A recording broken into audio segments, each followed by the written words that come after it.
आयतारा सकाळी कदंबा बशीचो अपघात घडलो।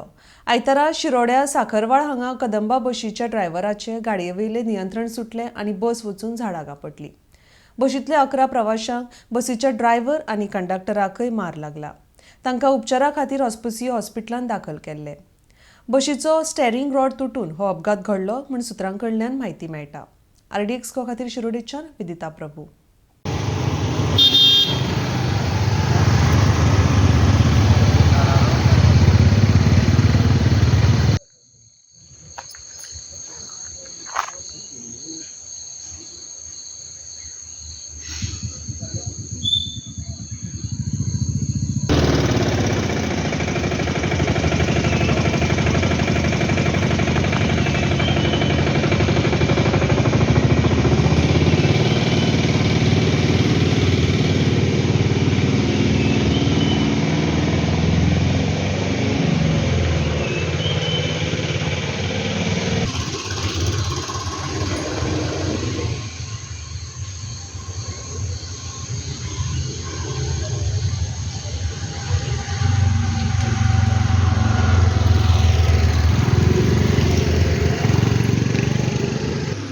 शिरोडे जावन हांगा न्ही वास्को आणि ह्या पॅसेंजर चड असले पॅसेंजराचें कांय खबर ना तितलें ड्रायव्हरा मार लागला आता रामा लागला मडगांव सायड न्ही मडगांव हॉस्पिसियो हॉस्पिसियो पयलीं एक गाडी हांगासर बालरथ हे जाल्ली दिसता न्ही ह्या कितें कंट्रोल केलो काय कशें कितें स्टेरिंग रॉड तुटली स्टेरिंग रॉड तुटलो लेवल आसता न्हू कांय नासलें कितल्या वराचेर वयताली सकाळ 7:30 आनी वास्को कितल्या पावताली काय वास्को ती पयलीं पणजे मागीर वास्को